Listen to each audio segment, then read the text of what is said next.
The Australian government has also announced fresh sanctions this morning in response to the war, bringing the total since the invasion to over 1,200.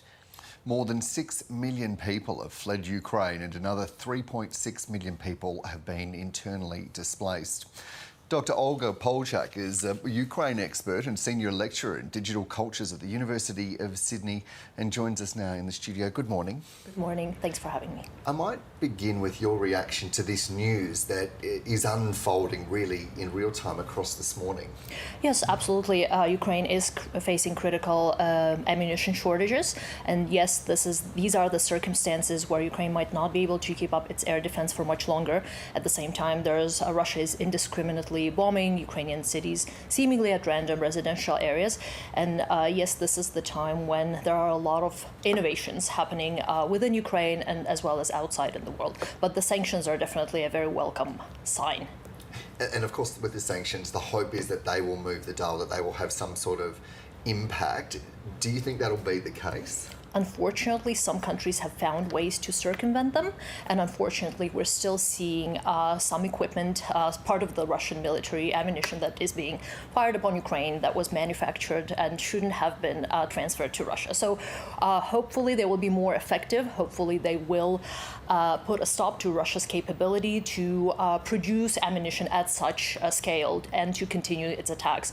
But as for now, experts indicate Russia has about 3 years of ability to continue attacks at such a scale as it is now. Yeah, and Olga, we're hearing a lot about the strategy and the military side of it. I'm keen to hear from you about the people. What are the experiences that you're hearing, and what's it like on the grounds there?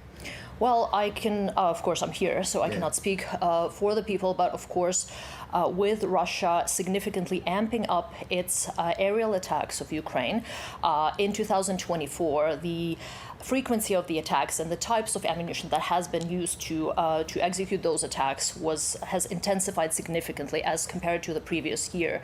So this is the sort of background that we're dealing with. It's tragic, right? Whole families are murdered in their sleep. Whole villages that are close to the border with Russia are being shelled almost daily. And so this is the kind of a news that we're still reckoning with. And every day we're waking up and we're seeing that a new residential areas have been shelled. At the same time, there's a lot of room for what we can call disruptive innovation. And people are really finding creative ways to resist and to amp up Ukraine's defenses at a time when the ammunition supplies are very thin.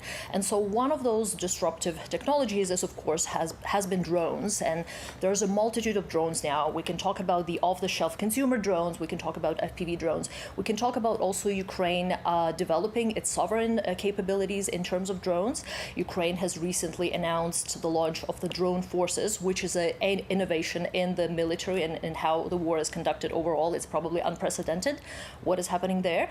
And so a lot of these drones are crowdfunded, are provided by volunteers and the so-called defense charities, which I guess is an oxymoron for the Western ear, right? Defense and philanthropy have probably little in common when we think about it. But in Ukraine, those have been the major forces in really facilitating and fostering that innovation and helping develop those capabilities.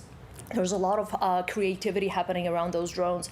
So the people who, a lot of them are crowdfunded, and so the people who chip in to really as a rage donate, right, as a way of resisting what Russia is doing in their country daily.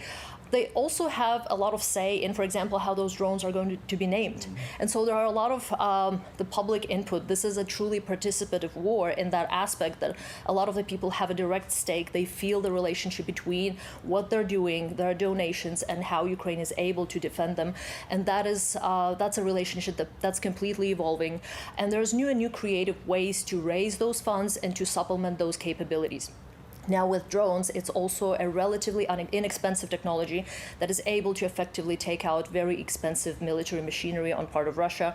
We know there's been a few really decisive victories at sea.